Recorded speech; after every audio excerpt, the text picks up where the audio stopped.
Magana itinanghal ni Cassandra ang kanyang kamay, at agad naging abo ang pilihuo, at naging mga kalansay na nagkalat sa lupa, habang tinitingnan ng kanyang kasama, na pinatay ng Deadpool. Hindi na kayang kontrolin ni Wolverine ang sarili. Peste, talaga bang pinatay mo siya, para makaganti kay tanglaw ng tao? Agad na sinamantala ni Wolf Uncle ang pagkakataong hindi nag-iingat si Cassandra, at agad siyang sinalakay. Ngunit si Cassandra ay hindi natakot kahit kaunti, at agad niyang naipasubsob si Wolf Uncle sa lupa, at sinimulan ng isang mabangis na pagpapahirap. Nang makita niya ito, agad na sumuko si Deadpool at hindi na lumaban. Nanumpa pa nga siya ng katapatan hanggang kamatayan. Pero paano naman paniniwalaan ni Cassandra ang mga salitang iyon ng isang mabangis na hayop? Diretso niyang ipinasok ang mga kamay sa utak nito, at balak palitan ng alaala ni Deadpool para gawin siyang isang walang laban na tanga. Sa kabila ng matinding panganib, mabuti na lang at napansin ni Deadpool ang banta. Kaya't nailigtas niya ang sarili mula sa gilid ng bangin, at nakaligtas. Ang sama mo talaga. Tinitingnan ng kaharap, itong nakakadiring nilalang. Galit na galit, agad na kumuha si Deadpool ng kutsilyo, at nagplano na makipaglaban hanggang kamatayan kay Cassandra. Sa simula, hindi naman ito pinansin ng babae. Ngunit hindi niya alam, mabilis niyang mararanasan ng matinding kaparusahan. Ha ha ha. Nahulog ka na sa bitag, diba? Karapat dapat sa'yo.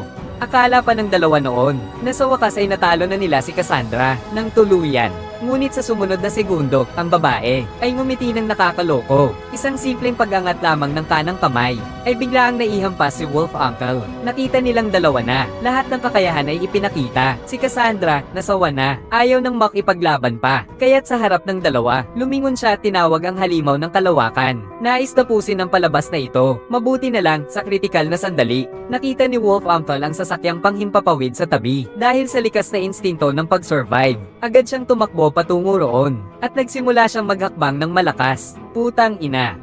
Sa wakas ay na-activate niya ang switch. Nang makita ito ni Deadpool, hindi na siya nagdalawang isip. Tumalon siya at kumapit kay Wolverine. Gamit ang lakas ng flying device, nakatakas silang dalawa mula sa mapanganib na lugar na ito, bagamat pansamantalang ligtas na ang kanilang kalagayan. Kapag iniisip nila ang malaking panganib na nananatili pa rin sa mundo, ang mundo ay tiyak na madadagat-dagat pa rin. Matapos nilang pag-isipan, agad silang nagmadali at hinanap si Dr. Paradox. Tinanong kung bakit hindi siya nakikialam sa timeline ng universo. Ngunit habang nagtatalo sila, biglang may lumitaw na bilog sa likuran ni Wolverine mula sa wala. Habang mabilis itong lumalaki, bigla na lang may lumabas na isang tao mula roon. Sa sumunod na segundo, agad namatay ang lalaki, at ang nasa likod ng pagpatay sa kanya ay ang mga taong kinakatakutan na si Cassandra. Ang layunin ng kanyang pagdating ay hindi upang alisin sina Wolf at Uncle, kundi upang kontrolin ang alaala ni Dr. Paradox, upang puksain ang buong linya ng oras ng universo, upang hindi maabala ng mga hindi kasali sa plano. Kaagad nag-snap ng daliri si Cassandra.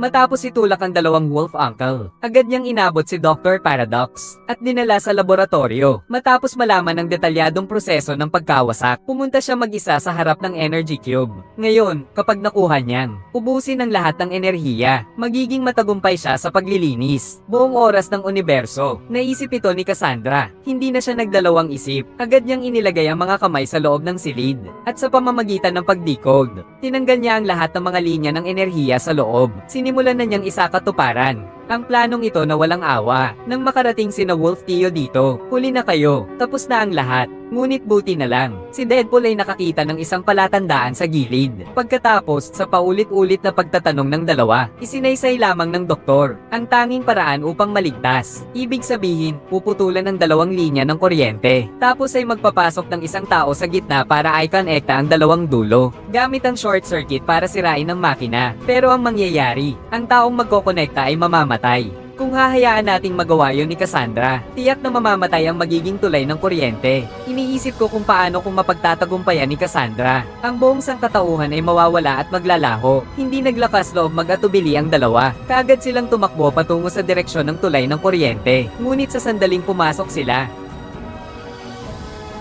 itinataboy ni Deadpool si Wolverine palabas. Pagkatapos ay mariing pinatay ni Deadpool ang bakal na pinto. Ang totoo, Nagdadalang sakripisyo si Deadpool para sa sarili. Ililigtas niya si Wolf Tio. Dahil sa palagay niya, mas mabuti na ang isang mamamatay kaysa dalawa. Dahil sa mga panahong nagsama sila, matagal na niyang itinuring si Wolf Tio na isang matalik na kaibigan. Pagkatapos ng simpleng pamamaalam, nag-iisa na lang si Deadpool. Nandyan na sa harap ng electrical bridge. Tingnan mo to.